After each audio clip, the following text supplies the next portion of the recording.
What is up, guys? Delboy here. Just a quick video on the Oleksandr Usyk versus Tony Bellew undercard. First thing is first. I'm asking you the question. Do you guys believe this undercard is worthy of a pay-per-view event? For my money, I feel this card is very average and, to be quite honest, a bit below par. And I probably won't be buying this pay-per-view. To me, the quality just isn't there. Yes, the main event is it's a good event, but I mean, the bookies give Tony Bellew no chance. I don't think Tony Bellew has much of a shout. Why would I buy a fight where I'm perceiving it as a not mismatch, but I'm perceiving it as a one-sided fight and the undercard's bad? Why would I pay for that? I'm not going to pay for it. I've got to be honest. But the undercard, do you feel it's worthy of a pay-per-view event? I mean, Anthony Kroner versus Dando, that's a decent fight. Dando, I've seen a bit of him in the past. I believe he's fought for 2 super featherweight titles in the past, come up short. He's a decent fighter. He's okay. He's competent. He's actually coming off some good form. Jordan will come to fight. You know, he's, like I say, he's competent. He's a good fighter. He'll make it tough and rough on Anthony Kroner. Kroner himself, I mean, for my money, since he lost to Linares twice, I don't think he's really looked the same since in his 2 wins since that. You know, the Ricky Burns fight, that was very close, could have gone either way. And even in Kroner's last fight against the unknown Mexican, to me, he didn't look that good whatsoever.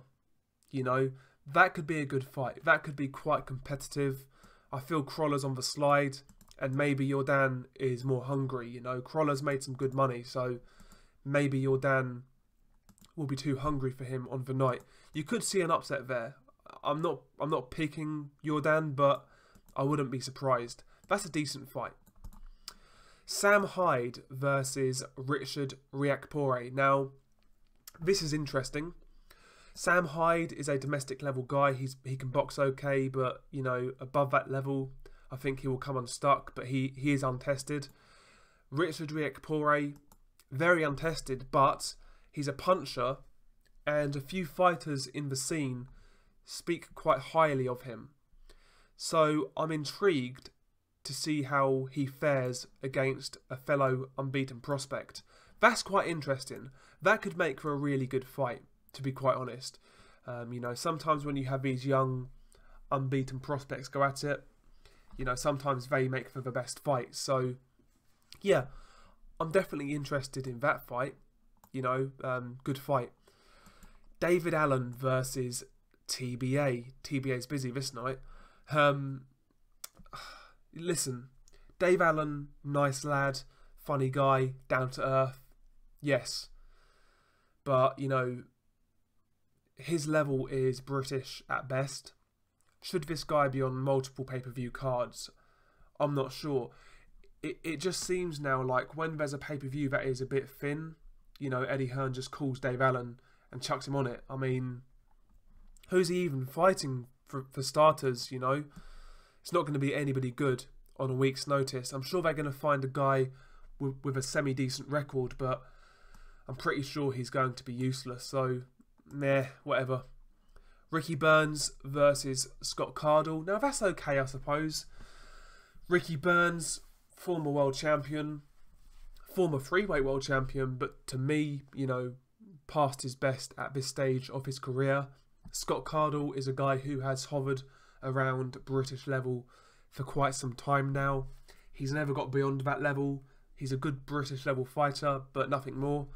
That could be a good fight just because Ricky Burns is he's on the slide. You know, that could be a bit more competitive than some people think. But I'd still expect Ricky Burns to win that fight relatively comfortably. But yeah, that could be okay. But again, pay-per-view card worthy? Not for me, man. Not for me. Josh Kelly returns to action.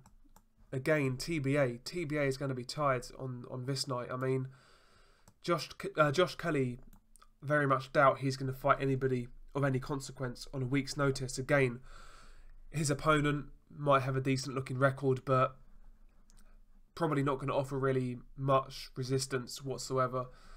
I'm kind of itching to see Josh Kelly take that next step now. I know he's only 7 fights in, but you know, he's talented, he's highly touted, amateur background, just you know, he needs competitive fights at this stage, you know. And we've got this prospect here called Dmitro Mitrofanov. That's what I'm going to say. He's fighting TBA also. I've never heard of this guy before. Let's have a quick look at his box rec. I'm pretty good on prospects, but I've never heard of this guy.